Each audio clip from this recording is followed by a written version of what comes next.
Dos palabras sobre Monseñor Guy Real-Civierge, que es un canadiense de Quebec, licenciado en Filosofía, con una maestría en Teología en la Universidad Laval de Quebec y diplomado en Antropología Filosófica en l'École Pratique de Altos Estudios de la Sorbona de París, en Francia. Doctor en Teología Dogmática en la Pontificia Universidad del Angelicum de Roma y licenciado en Sagrada Escritura en el Pontificio Instituto Bíblico de Roma. Comenzó su carrera como profesor en varias facultades de teología de la provincia de Quebec, donde enseñó, entre otras materias, antropología cristiana y cristología. Fue nombrado profesor titular de la Facultad de Teología de la Pontificia Università Lateranense de Roma y también ha sido profesor invitado y conferenciante en varios países del mundo. Autor de varios libros y artículos, Guy Real-Civierge publicó también numerosos estudios en ciencias sociales. En el año 2003, el presidente de la República Francesa lo condecoró como caballero de la Legión de Honor. Y en el año 2004, su Santidad Juan Pablo II lo nombró consultor de la Congregación para la Educación Católica. En el año 2010, después de 6 años de presidencia, ha sido nombrado presidente emérito del Centro Católico Internacional de Cooperación para la UNESCO. Desde el año 1985, Guy Real-Civierge participa en las actividades del Centro Coordinador de la Investigación de la FIUC, Federación Internacional de Universidades Católicas, del cual asumirá como director en 1994. Desde el año 2001 hasta nuestros días es el secretario general internacional de las Universidades Católicas, cuya sede se encuentra en París. Don Guy Real-Civierge, Monseñor, querido Monseñor, Guy tiene la palabra. Muchas gracias.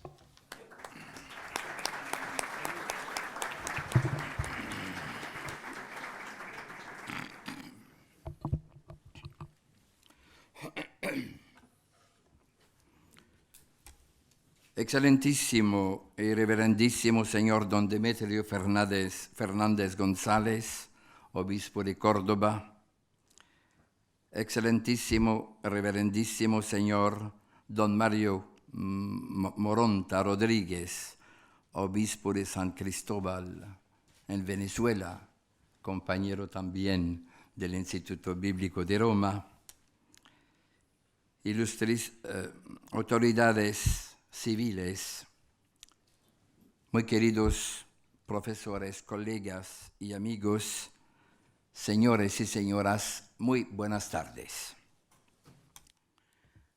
He aceptado con alegría la amable invitación del excelentísimo y reverendísimo señor don Demetrio Fernández González para participar en este Congreso Internacional que se propone sacar a la luz la personalidad cristiana, la doctrina, la enseñanza, el carisma y la espiritualidad de San Juan de Ávila, apóstol de Andalucía, maestro de evangelización y nuevo doctor de la Iglesia desde el pasado 7 de octubre de 2012.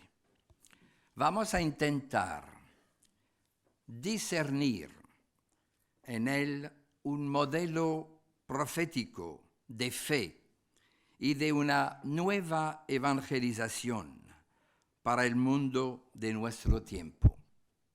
Estoy diciendo modelo profético. Cuando hablamos de profeta, tenemos que referirnos a dos realidades sumamente importantes, dos actividades esenciales del profeta. El profeta recuerda, el profeta anuncia, el profeta desvela. Los profetas del Antiguo Testamento tenían como misión recordar el sentido de la alianza, de este diálogo entre Dios y su pueblo, y al mismo tiempo tenían que recordar al pueblo precisamente este pacto entre el cielo y la tierra, entre, digamos, la eternidad y la historia. Entonces, hablar de profeta es una de las figuras más, digamos, interesantes y uno de los títulos más interesantes que podemos atribuir a San Juan de Ávila.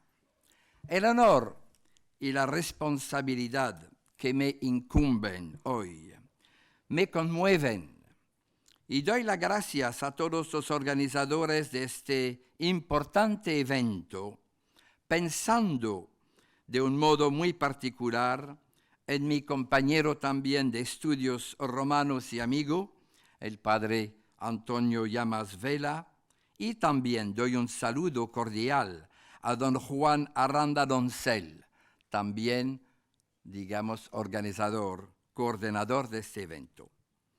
Al mismo tiempo, unos y otros me invitan a la vez a asumir con una actitud de audacia y de mucha humildad, porque la misión que se me ha confiado me fuerza de diferentes modos a aventurarme en pos de nuevos horizontes y, para decirlo de manera muy sencilla, a cazar en tierras que no me resultan familiares. Un pobre canadiense que viene a hablarles de San Juan de Ávila.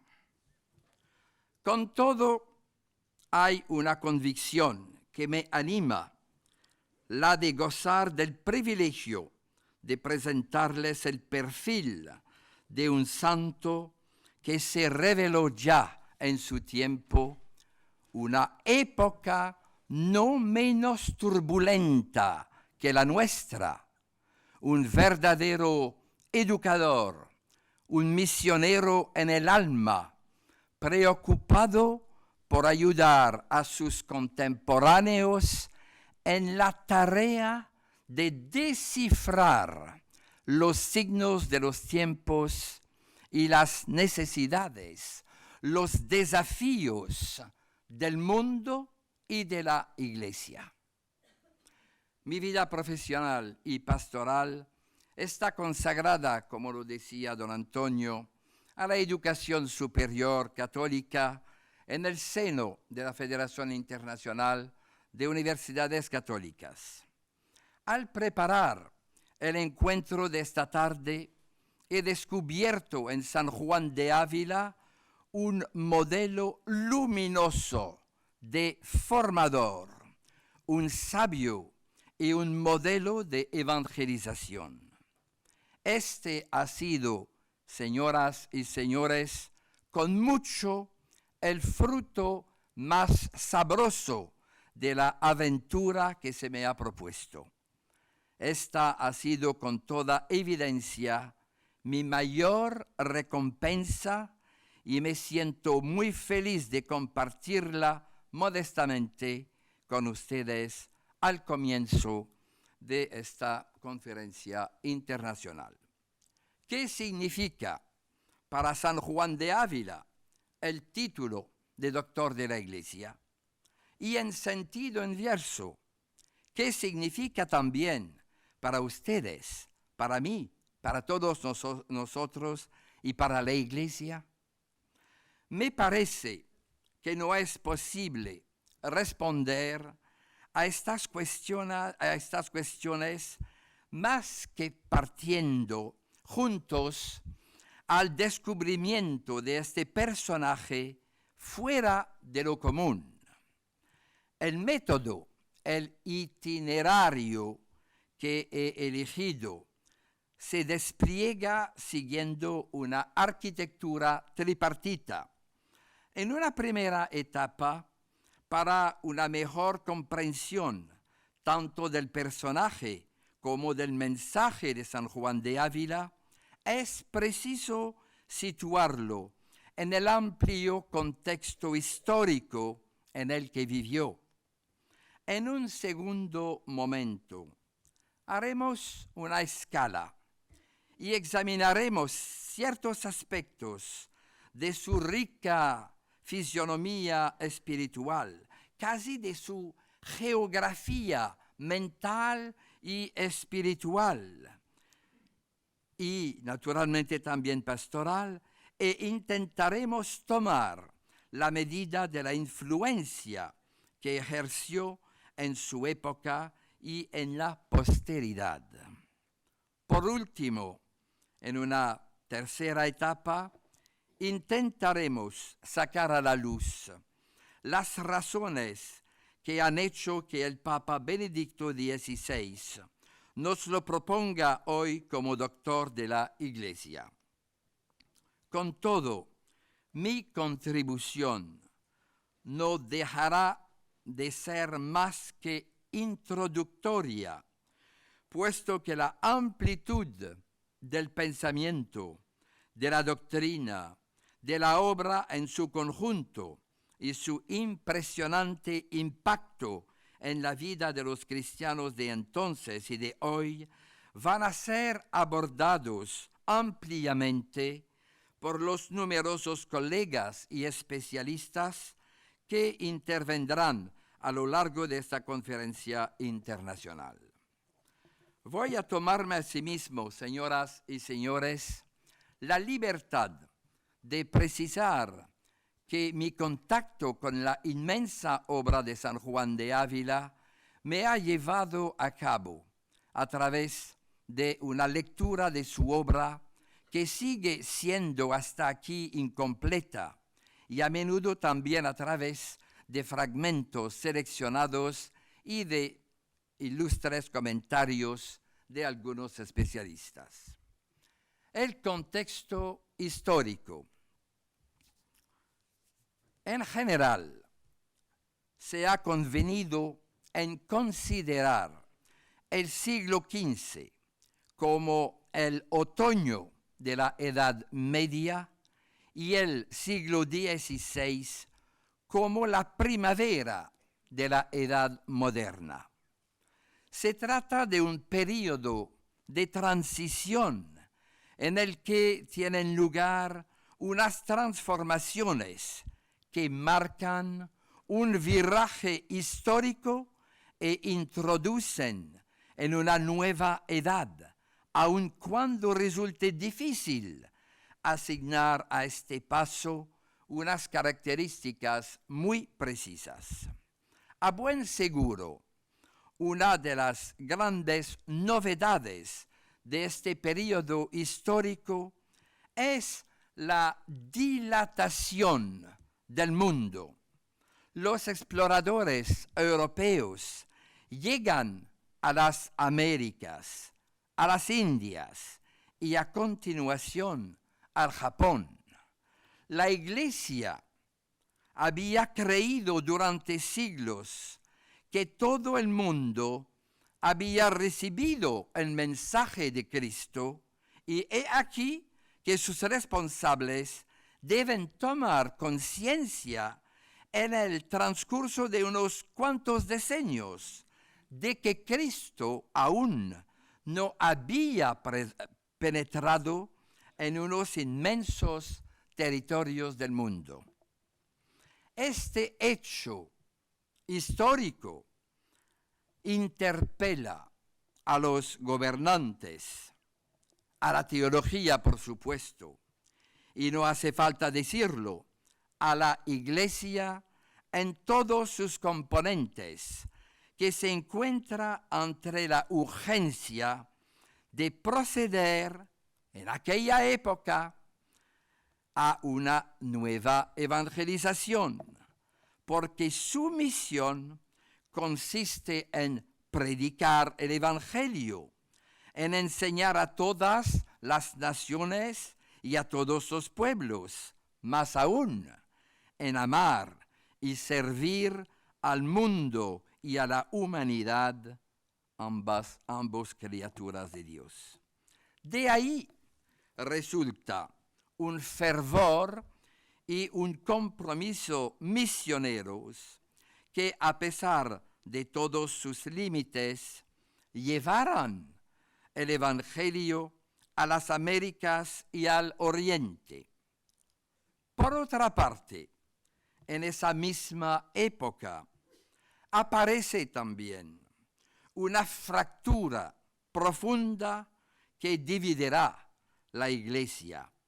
La Reforma protestante, iniciada por el agostino alemán Martín Lutero. Esta ruptura sacudió violentamente la unidad religiosa de Europa, favoreciendo el surgimiento de varias creencias según las diferentes confesiones. Las luces y las sombras del siglo XV se parecen bastante a las del siglo siguiente. Excesos en la vida religiosa de los fieles, culto inmoderado de las reliquias, indulgencias, credulidad, supersticiones, abusos de la administración eclesiástica, excomuniones con fines políticos, inmoralidad en todos los estratos sociales, religiosos y políticos. En pocas palabras, un momento histórico que clama fuertemente por la reforma y la purificación. Estoy seguro de que algunos y algunas de ustedes esta noche aquí presentes están percibiendo una curiosa semejanza con un determinado mundo actual que reclama también profundas transformaciones. No le faltan motivos a la Iglesia en nuestros días cuando propone a los cristianos un año de la fe en el vasto marco de la nueva evangelización. El siglo XVI, del mismo modo que el siglo XV, presenta también una gran riqueza de valores extremadamente positivos. ¿Cómo olvidar, proyectando nuestra mirada hacia los siglos precedentes, las numerosas fundaciones caritativas creadas por la Iglesia, los hospitales, los hospicios, las cofradías, los grandes predicadores? Estoy pensando en San Bernardino de Siena, San Bonaventura, que atraían a las masas con la ocasión de las fiestas religiosas. Del mismo modo, el siglo XVI, siguiendo la estela del Concilio de Trento, contempló el nacimiento de un gran número de santos entre el clero secular, los religiosos y los laicos. Entre otros, Ignacio de Loyola y Teresa de Ávila. Con todo, no podemos silenciar que este siglo atestigua paradójicamente un debilitamiento del sentimiento de pertenencia a la Iglesia. En efecto, los abusos constatados por los fieles en una iglesia que llamaban visible, los conducen a refugiarse en una iglesia invisible, espiritual, como se decía, una iglesia a la que llaman del Espíritu Santo, en una piedad personal e íntima que no siempre otorgaba valor a la vida litúrgica y sacramental, sino más también a la contemplación silenciosa de la pasión de Cristo y a la lectura privada de la Escritura. En pocas palabras, estamos asistiendo a una búsqueda de espiritualidad afuera o fuera de la iglesia. Señoras, permítame una vez más una glosa personal que me arriesgo a formular de la manera siguiente. Las semejanzas con ciertas situaciones actuales en las que se encuentran muchos cristianos en distintas partes del mundo no es aquí ciertamente fortuita, pues en varios aspectos, lo sabemos, sucede que causas semejantes engendran efectos semejantes. En lo que corresponde a la España en que vivió el maestro Ávila, no podemos dejar de mencionar en contrapartida la extraordinaria vitalidad del Renacimiento, que se mostró sensible y determinante en el momento más grave de la crisis religiosa en Europa, asolada por la Reforma protestante y las guerras de religión. Nos encontramos en el momento de la mayor unificación política tras la reconquista de Granada en el 1492 por Fernando de Aragón e Isabel de Castilla, los reyes católicos. Se establece una fructuosa colaboración entre la monarquía y el episcopado, que tendrá como efecto la promoción de una extensa reforma religiosa y cultural, iniciada idealmente con el Concilio Nacional de Sevilla, 1478.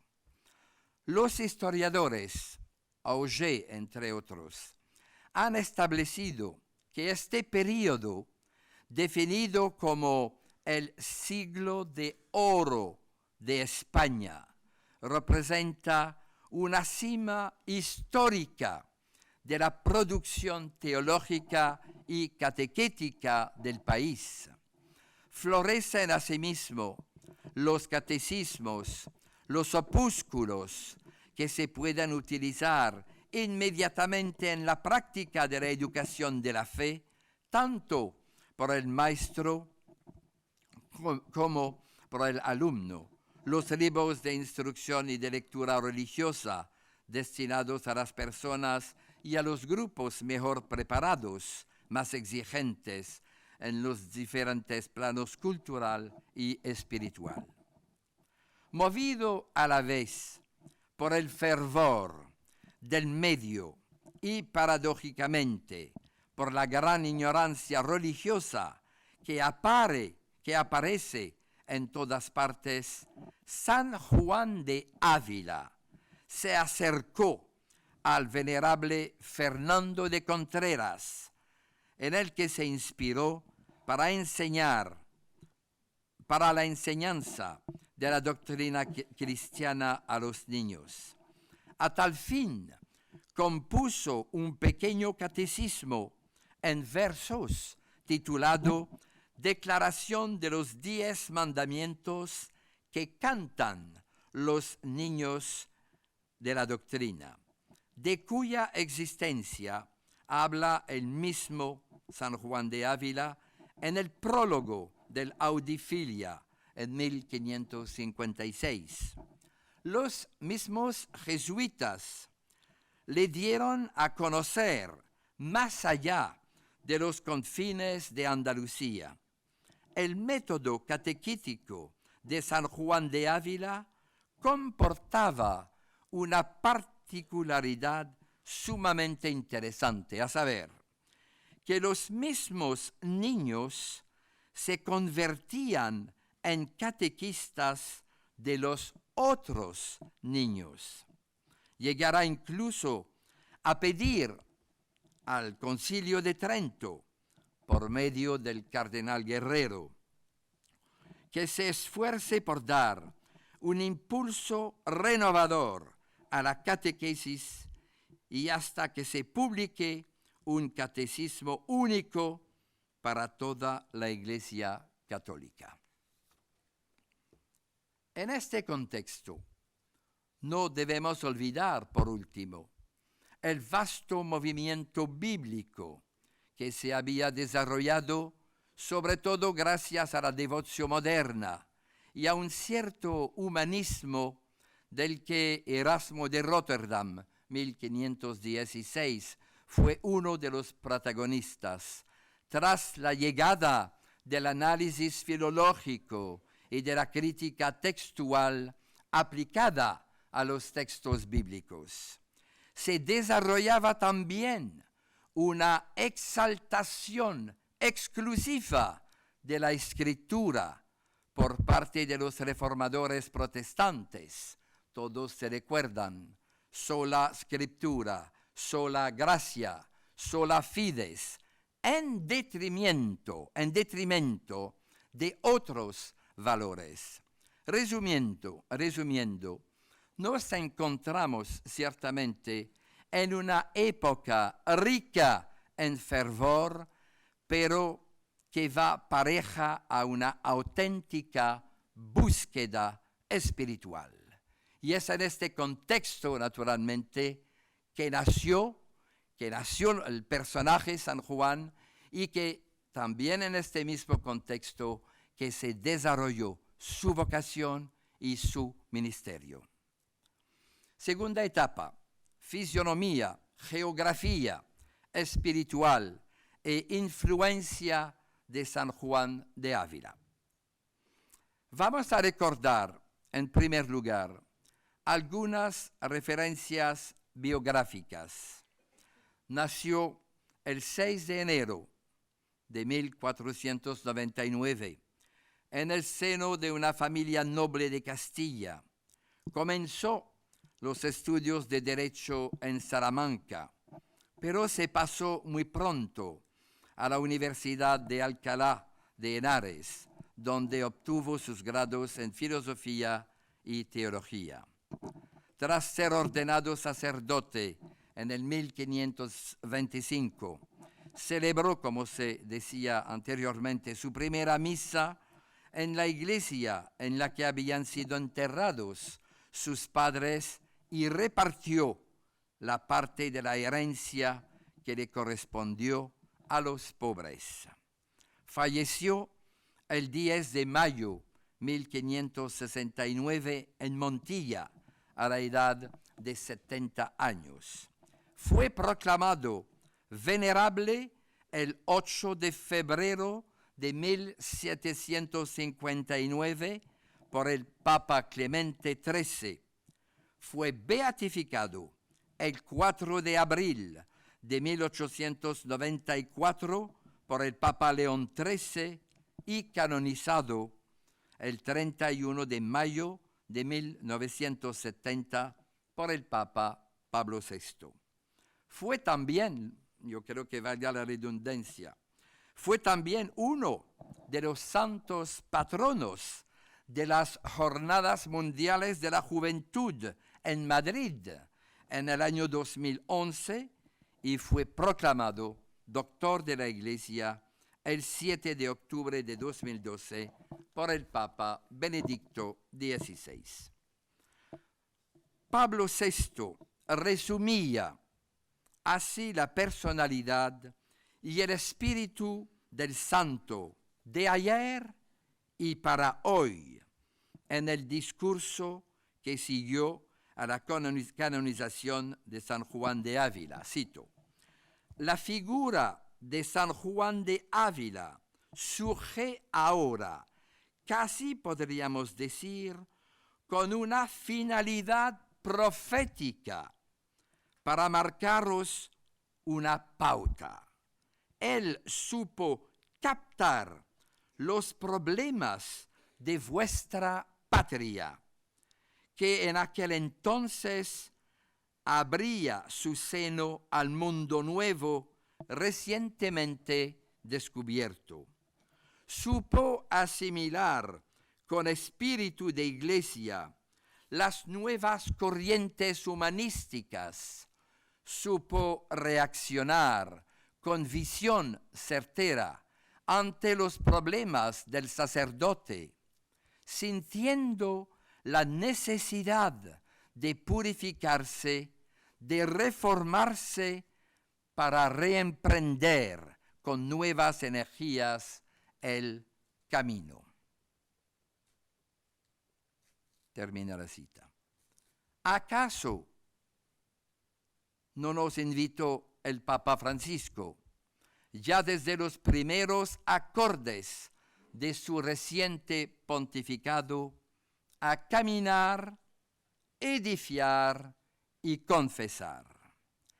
A caminar con nuestros contemporáneos, solidarizándonos con sus grandezas y sus miserias, a edificar, a construir con ternura, humildad e imaginación los caminos de la evangelización, a confesar, a proclamar a Cristo como el único Salvador que puede en su singular proximidad con la humanidad, con nosotros, conmigo, con ustedes, dar sentido y luz a nuestra fe, a menudo ciega, qué duda cabe, pero únicamente porque ella, nuestra fe, ha aceptado dar sus ojos a la esperanza,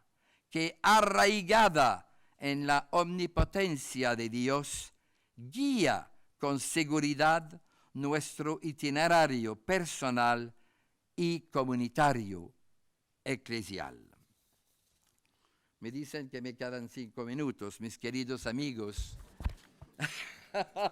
Mira, yo pensaba tener un poco más de tiempo.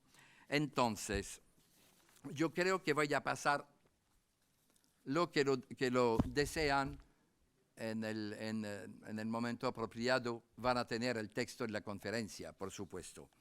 Yo voy a pasar directamente, no voy a hablar de la influencia, digamos, sobre todo a nivel de España, también a nivel internacional, porque es algo absolutamente fantástico, digamos, la influencia que tuvo este señor, este santo, también a nivel internacional y de una manera muy particular en la espiritualidad francesa. Quisiera terminar, digamos, únicamente con San Juan de Ávila, doctor de la Iglesia. En el marco actual del año de la fe y en el más amplio de la nueva evangelización, la figura del maestro Ávila sigue estando por consiguiente de candente actualidad. Yo leo lo que decía la Conferencia Episcopal Española en el 1999, en el 500 centenario del nacimiento de San Juan de Ávila. Su recia personalidad, su amor entrañable a Jesucristo, su pasión por la Iglesia, su ardor y entrega apostólica son estímulos permanentes para que vivamos en fidelidad la vocación a la que Dios nos llama a cada uno y seamos sus testigos en los comienzos de este nuevo milenio. Termino con una cosa que es un doctor de la Iglesia. Me parece sumamente importante recordar eso. Los doctores de la Iglesia son estos santos y estas santas cuya vida, obra y compromiso, cuya experiencia espiritual, enseñanza y escritos son dignos de fe y de imitación, porque expresan los principios fundamentales de la doctrina cristiana católica y encarnan en sus diferentes facetas según contextos históricos, culturales, espirituales, sociales y políticos variados y variables. Forman parte de estas mujeres y de estos hombres cuya sabiduría humana y cristiana se presentan como potencialmente normativas por la vida de los cristianos en cualquier parte del mundo en que se encuentran. Ellos, ellas, son modelos para la inspiración y la estructuración del pensamiento y de la acción del pueblo cristiano, cuya relación con Dios está siempre en movimiento, en construcción, en la vida diaria. Los doctores de la Iglesia estimulan la vida espiritual y permiten igualmente la autentificación de ciertos itinerarios espirituales. En virtud de ello, nos proponen ejemplos para seguir, balizan el itinerario de nuestra vida cristiana, inspirándonos con prácticas evangélicas y virtuosas particularmente reconocidas por la Iglesia.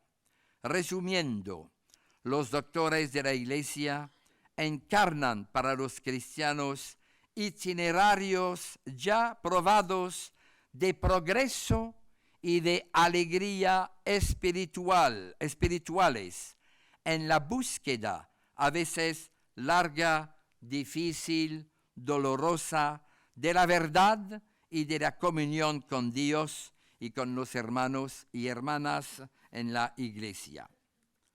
Para terminar, señoras y señores, que les confíe que me siento íntimamente estremecido de un modo absolutamente particular por las cualidades del auténtico educador que es San Juan de Ávila, un educador del hombre total, preocupado por todos los hombres, especialmente por los más necesitados. Se erigió en el campeón no solo de la formación, sino también de la transformación de aquellos y aquellas que se le cruzaron en la vida. Hoy más que nunca, en una economía globalizada, en nuestras sociedades del conocimiento y del así llamado pensamiento postmoderno, las jóvenes generaciones tienen necesidad de una educación que hunda sus raíces en el espíritu y en el corazón de la persona, una educación vivida por los formadores como un verdadero ministerio de confianza y de esperanza, y por las jóvenes generaciones como un precioso acompañamiento al servicio del discernimiento del sentido de la vida. Ese sentido de la vida que no puede limitarse a la obtención de un título universitario, por muy prestigio que sea, y con excesiva frecuencia buscado como un fin en sí mismo, sino que ha de servir de orientación para un destino responsable y fecundo al servicio de nuestras sociedades y de toda la humanidad.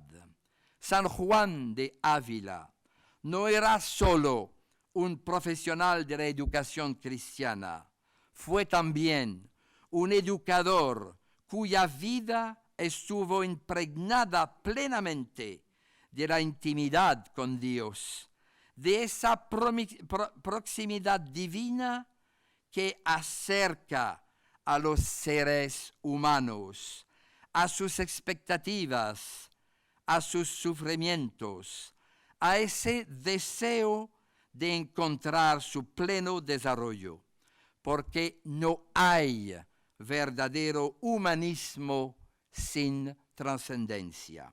Fue capaz de construir puentes entre los hombres y las mujeres de su tiempo, entre ellos y Cristo, entre ellos y la Iglesia. También supo construir pasarelas entre las generaciones y las culturas.